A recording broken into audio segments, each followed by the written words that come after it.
శ్రీమాత్రే నమః శ్రీ గురుభ్యో నమః. తదుపరి తులారాశి 2025 ఫిబ్రవరి నెల తులారాశి వారికి ఎలా ఉందో ఇప్పుడు మనం తెలుసుకుందాం. తులారాశి వారికి వారి యొక్క గోచార రీత్యా జాతకంలో అసలు జాతకం అంటే డేట్ ఆఫ్ బర్త్ టైంని బట్టి జాతకంలో గనక వారికి గనక శని దశాకాలం మహర్దశాకాలం నడుస్తూ ఉంటే గనక చాలా అనుకూలమైన సానుకూలమైన వాతావరణం అని చెప్పొచ్చు. అది కూడా శని ఉచ్చస్థితిలో ఉంటే మాత్రమే. అలా కాకుండా ఒకవేళ శని గాని నీచంలో ఉండి కనుక ఉంటే చాలా చాలా ఇబ్బందికరమైనటువంటి వాతావరణం కనిపిస్తూ ఉంది. ఆరోగ్య సమస్యలు, మోకాళ్ళ నొప్పులు, నడుము నొప్పులు, భుజాల నొప్పులు తీవ్రంగా రావచ్చు. నిద్ర లేకుండా పని చేయాల్సినటువంటి పరిస్థితి కూడా రావచ్చు. చాలా వరకు నిద్ర లేకుండా పనిచేసినటువంటి సందర్భాలు కూడా మనం చూస్తూ ఉన్నాం. ఇక ప్రత్యేకంగా ఈ రాశి వారికి సంబంధించి ఎవరైనా విద్యార్థుల విషయానికి వస్తే ప్రతి నిమిషం వారు కొత్తగా ఏదో ఒకటి నేర్చుకోవడానికి మాత్రమే అధికంగా వాళ్ళు సుముఖంగా ఉంటూ ఉంటారు. గృహిణుల విషయానికి వస్తే గనక వారు ఇంట్లో సాధారణంగా ఉంటూనే లోకజ్ఞానం గురించి విపరీతంగా తెలుసుకునేటువంటి జాతకులు అధికంగా కనిపిస్తూ ఉన్నారు. ఇక ఎవరైనా సరే ఉద్యోగస్తుల విషయానికి వస్తే గనక అన్ని కూడా మేనేజ్ చేస్తూ చాలా బాగా ఉద్యోగం చేస్తూ ఉంటారు. చాలా వరకు ఈ రాశి వారికి సంబంధించి చాలా వరకు వారి మనసులో ఉండేటువంటి భావన ఏమిటి అంటే, ఒకరి దగ్గర నేను పనిచేయడం, వారు నన్ను అధికారం చలాయించడం నచ్చక చాలా మంది ఇబ్బంది పడుతూ ఉంటారు. ఇలాంటివన్నీ పట్టించుకోకుండా మీరు కానీ ఉద్యోగం చేయడం వల్ల మంచి సానుకూలమైనటువంటి పరిస్థితి కనిపిస్తూ ఉంది. ఇక ప్రత్యేకంగా ఏవైనా సరే వ్యాపారం చేసే వాళ్ళ విషయానికి వస్తే వస్తువు తీసుకొని మన దగ్గర పెట్టుకొని వ్యాపారం చేసే వ్యాపారాలు ఈ రాశి వారికి అంత అనుకూలంగా లేదు. అలా కాకుండా ఏవైనా సరే మీరు వ్యాపారం చేసేటప్పుడు వస్తువు అంతా కూడా ఎక్కడో ఉంది, కొనేవారు ఒక దగ్గర, అమ్మేవారు ఒక దగ్గర ఉన్నారు. వారిద్దరిని కలిపి మీరు డబ్బు గడించడం చాలా లాభదాయకంగా కనిపిస్తూ ఉంది.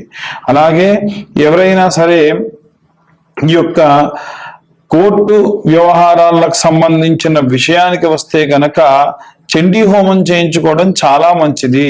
ఎందుకంటే వీరి జాతక రీత్యా వీరి యొక్క గోచార సంచార రీత్యా చూసుకున్నట్టయితే వారికి శని మరియు చంద్రుల యొక్క సంచారము, బుధుడు సూర్యుడి యొక్క సంచారము, అలాగే ఈ యొక్క రాహు శుక్రుల యొక్క సంచారము వరుసగా ఉన్నాయన్నమాట.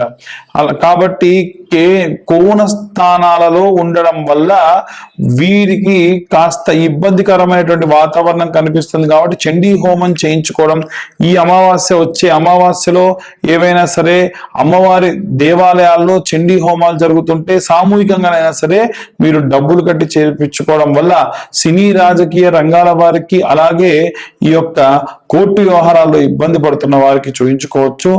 సంతానం లేని వారికి స్కాంద పురాణం చదవడము, వినడం చాలా మంచిది. చదవలేని వాళ్ళు వినండి, కనీసం చాలా మంచిది. అలాగే ఎవరైనా వివాహం కోసం ఎదురు చూస్తున్న వారైతే గనక మీ యొక్క గృహదేవత దేవాలయానికి వెళ్ళి మొక్కులు మొక్కుకోవడం వల్ల ఖచ్చితంగా సఫలీకృతం అవుతాయి. ఇక ప్రత్యేకంగా ఏమైనా రెమెడీస్ పాటించాలా, ఈ ఇబ్బందుల్లో ఉన్న వాళ్ళు ఎలాంటివి పాటించాలనే విషయానికి వస్తే ఎలా ఉంటుందో కూడా తెలుసుకుందాం. శ్రీమాత్రే నమః. అన్ని రాసుల వారికి కూడా, ముఖ్యంగా ఈ ఒక్క రాశికని కాకుండా అన్ని రాసుల వారికి కూడా ప్రత్యేకంగా ఈ మాసంలో తీసుకోవాల్సినటువంటి రెమెడీస్ ఏమిటి అంటే, విద్యార్థులు, గృహిణులు, అలాగే వ్యాపారస్తులు, అలాగే ఉద్యోగస్తులు, వీరందరికీ సంబంధించి ప్రత్యేకంగా మనం చెప్పుకోదగ్గటువంటి రెమెడీస్ కొన్ని ఉన్నాయి. ముఖ్యంగా ఏమిటంటే, ఎవరైనా సరే విద్యార్థుల విషయంలో వస్తే గనక విద్యార్థులు దక్షిణామూర్తికి సంబంధించి మేధా దక్షిణామూర్తి స్తోత్రం అని ఉంటుంది. ఆ మేధా దక్షిణామూర్తి స్తోత్రం చదువుకోవడం మంచిది. గృహిణులంతా కూడా వీలైనంత వరకు కూడా సంక్రాంతి సమయంలో మీరు ఎప్పుడైతే పొంగలి వండుతారు కదా, ఆ సమయంలో ఎలా అయితే మీరు నైవేద్యం వండి నివేదన చేస్తారో అలా ప్రతి వారము శుక్రవారం నాడు, వారంలో శుక్రవారం నాడు అమ్మవారికి పొంగలి అంటే తీపి పొంగలి నైవేద్యంగా పెట్టండి, చాలా మంచిది. అలాగే విశేషంగా ఎవరైనా సరే ఉద్యోగస్తులు ఎవరైనా ఉంటే, ఉద్యోగస్తుల విషయానికి వస్తే బాగా ఇబ్బందుల్లో ఉన్నాం మేము, మాకు చాలా చాలా దారుణమైనటువంటి పరిస్థితి ఈ వారంలో కనిపించేటువంటి అవకాశం ఉంది అనుకున్న వాళ్ళు ఎవరన్నా ఉంటే గనక తీసుకోవాల్సినటువంటి జాగ్రత్త ఏమిటంటే కనక పుష్యరాగం అనే ఉంగరం ఉంటుంది.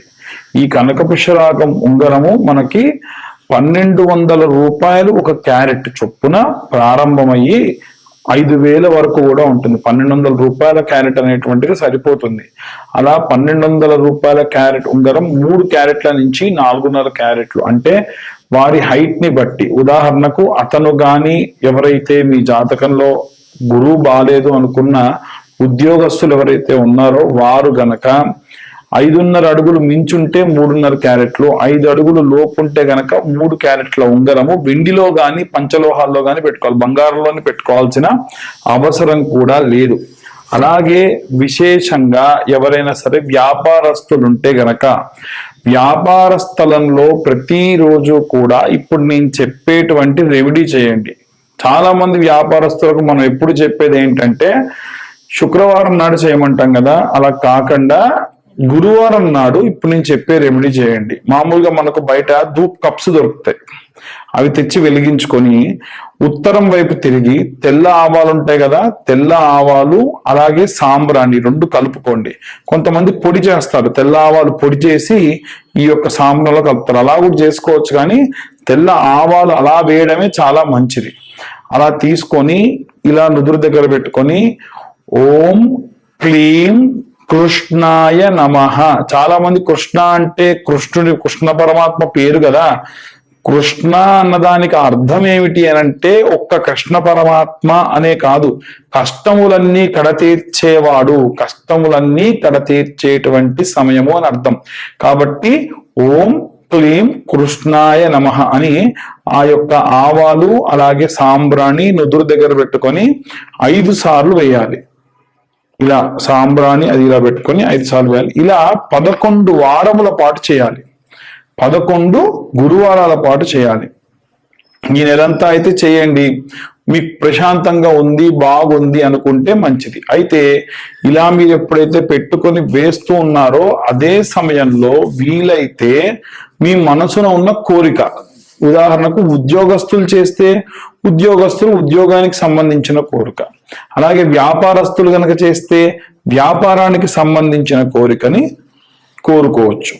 ముఖ్యంగా గుమ్మడికాయ కనుక ఒకవేళ కుళ్ళిపోవడం కానీ పండిపోవడం కానీ జరిగిందనుకోండి, ఎట్టి పరిస్థితుల్లో చాలా మంది చేసేటువంటి తప్పేంటంటే అదే ఉట్టిలో మళ్ళీ కొత్త గుమ్మడికాయ ఏ రోజు పడితే ఆ రోజు మంచి పసుపు రాసేయాలి పెట్టేయాలి, ఇలా చేస్తూ ఉన్నారు. ఎట్టి పరిస్థితుల్లో అలా చేయకండి.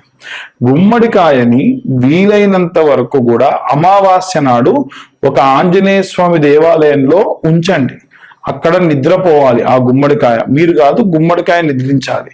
అలా నిద్రించినటువంటి ఆ గుమ్మడికాయని మరుసటి రోజు అమావాస్య మరుసటి రోజు శుభ్రంగా పసుపు రాసి 11 సార్లు కుంకుమ బొట్లు పెడుతూ కూష్మాండాయై నమః సకల నరఘోష నరపీడిత నివారికాయై నమః కూష్మాండాయై నమః. నేను చెప్పేది అలాగే చెప్పుకుంటూ ఓం నమో కూష్మాండాయై నమః నరఘోష నరపీడిత నివారికాయై నమః అనుకుంటూ ఒక్కొక్క బొట్టు పెట్టాలి. చాలా మంది కుంకుమ తీసుకొని అన్నిటికి పెడుతూ ఉంటారు, అలా చేయదు. ఒక్కొక్కసారి కుంకుమ తీసుకోవాలి పెట్టాలి. ఇలా 11 బొట్లు పెట్టండి. పెట్టిన తర్వాతకి పాత ఉట్టి పారేయండి, ఎందుకంటే ఆ ఉట్టికి ఆల్రెడీ ఖరాబ్ అయిపోయిన గుమ్మడికాయ సంబంధితమైనటువంటి సొనంతా అంటుంటది. కాబట్టి ఎట్టి పరిస్థితుల్లో అలా చేయకుండా అదంతా కూడా శుభ్రంగా ఆ ఉట్టి పారేసి కొత్త ఉట్టిలో పెట్టుకోండి. ఇలా చేయడం వల్ల ఇంట్లో ఎటువంటి నరఘోష నరపీడితములు ఉన్నా సరే పోతాయి. ఇది ఒక మంచి రెమెడీ. ఆ తర్వాతకి ఇంకొక విషయం ఏంటంటే ఎవరైనా కోర్టు గొడవలు అలాగే కోర్టుకు సంబంధించినటువంటి వ్యవహారాల్లో ఇబ్బందులు పడుతూ ఉన్నారు, సినీ రాజకీయ రంగాల వారు ఎవరైతే ఉన్నారో, అంటే భారీ పని, ఒక పెద్ద పని, ఒక మంచి ప్రాజెక్ట్ గురించి వెళ్తున్నారు అనుకోండి, ఏం చేయాలి అని అంటే అమ్మవారి గుడికి వెళ్ళి మనకు గుమ్మడి పండు ఉంటుంది, ఆ గుమ్మడి పండు పైన కర్పూరం పెట్టి వీరైతే ఆ దేవాలయంలో అమ్మవారికి దిష్టి తిప్పి, కర్పూరం వెలిగించి దిష్టి తిప్పి దాన్ని ఈశాన్య భాగంలో కొట్టేసి వెనక్కి తిరిగి చూడకుండా వెళ్ళిపోండి. అంటే దేవాలయంలో దర్శనమైన తర్వాతకి దేవాలయం నుండి బయటికి వచ్చి ఆ దేవాలయం బయట దిష్టి కుడివైపు 3 సార్లు తిప్పాలి, ఎడం వైపు ఒకసారి తిప్పాలి.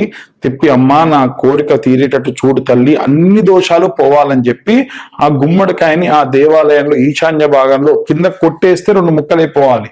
లేదా చేత్తో అలా కొట్టి ఆ 2 ముక్కలు అయిపోయిన దాన్ని కుడిది ఎడమ కుడి పెట్టేసుకొని అలా పెట్టినటువంటి దాన్ని మళ్ళీ వెనక్కి తిరిగి చూడకుండా కాలు కడిగేసుకొని మీరు వెళ్ళిపోండి. కాలు కడుక్కోండి, ఖచ్చితంగా కడుక్కొని వెళ్ళండి. ఇలా చేయడం వల్ల ఎవరైనా సరే కోర్టు పనులకు వెళ్తున్నటువంటి వాళ్ళు కానీ, విడాకుల కోసం ఇబ్బంది పడుతూ చాలా మంది ఇబ్బందులు పడుతున్న వాళ్ళు కానీ, ఎవరైనా సరే అనవసరంగా మీ పైన వచ్చినటువంటి ఆ కేసు పోవాలంటే కూడా ఈ రెమెడీ పాటించడం చాలా చాలా చాలా ఉత్తమం. ఇలా చేయడం వల్ల అన్ని వర్గాల వారికి, ఇప్పుడు నేను చెప్పిన సినీ రాజకీయ రంగాల వారికి, ఉద్యోగస్తులకి, అలాగే విద్యార్థులకి, గృహిణులకి, అందరికీ సంబంధించిన విషయం. వివాహం కావట్లేదు అన్న వాళ్ళు ఎవరైతే ఉంటారో ఖచ్చితంగా ఎక్కడైనా స్వయంభూగా వెలిసినటువంటి దేవాలయం, మనకు హైదరాబాద్ లో అయితే మా గురువు గారి దేవాలయమే ఉంది. భక్తాంజనేయ స్వామి దేవాలయం అని 100 సంవత్సరాల క్రితమే అక్కడ స్వామివారు ఎప్పుడు వెలిసారో తెలియదు, పిడుగుపడి ఒక కొండ ఇంకొక కొండను ఢీకొంటే ఆయన వెలిసారు. కొత్తపేట భక్తాంజనేయ స్వామి దేవాలయం అని మీరు ఆన్లైన్ లో కొడితే వస్తుంది. మళ్ళీ మాకు ఫోన్ చేసి అడిగే పని లేదు, మీరు ఆన్లైన్ లో భక్తాంజనేయ స్వామి దేవాలయం కొత్తపేట మారుతి నగరం కొడితే వస్తుంది. ఆ దేవాలయంలో మంగళవారము శనివారము విరివిగా ముడుపులు కడుతూ ఉంటారు. వివాహం కాని వాళ్ళు ఎవరన్నా ఉంటే ఆ దేవాలయానికి వెళ్ళి ఒక 200-250 ఆయనకి ఇస్తే పూజ చేసి మీకు ఇస్తారు. అక్కడ ఎలా ప్రదక్షిణ చేయాలి, ఎలా మీరు ఆ ముడుపు కట్టాలి అనేది చెప్తారు. వెళ్ళేటప్పుడు కొబ్బరి బోండం, పైన పిలక ఉన్న కొబ్బరి బోండము, జాకెట్ ముక్క, పసుపు కుంకుమ, 11 నాణెములు, అవి రూపాయి బిళ్ళలు కానివ్వండి, 2 రూపాయల బిళ్ళలు కానివ్వండి, 11 నాణెములు కావాలి. అవి తీసుకొని ఆ దేవాలయానికి వెళ్ళండి.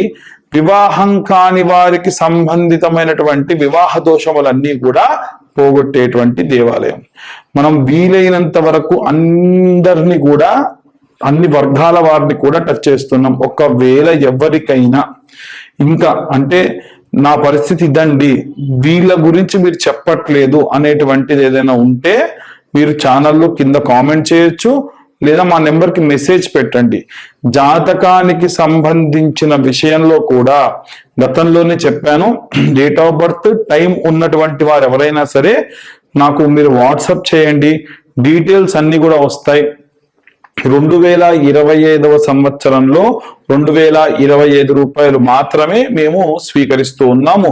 కాబట్టి ఈ నూతన సంవత్సరంలో జాతకం తెలుసుకోవాల్సిన వాళ్ళు ఎవరైనా సరే మా వాట్సాప్ నెంబర్కి మీరు మెసేజ్ చేస్తే మీకు డీటెయిల్స్ అన్ని కూడా రావడం జరుగుతుంది. డీటెయిల్డ్ గా మీరు ఈ జాతకానికి సంబంధించిన విషయాలు తెలుసుకోవచ్చు. అందరికీ కూడా మరొకసారి నూతన సంవత్సర మరియు రాబోయేటువంటి తెలుగు నూతన సంవత్సర శుభాకాంక్షలు.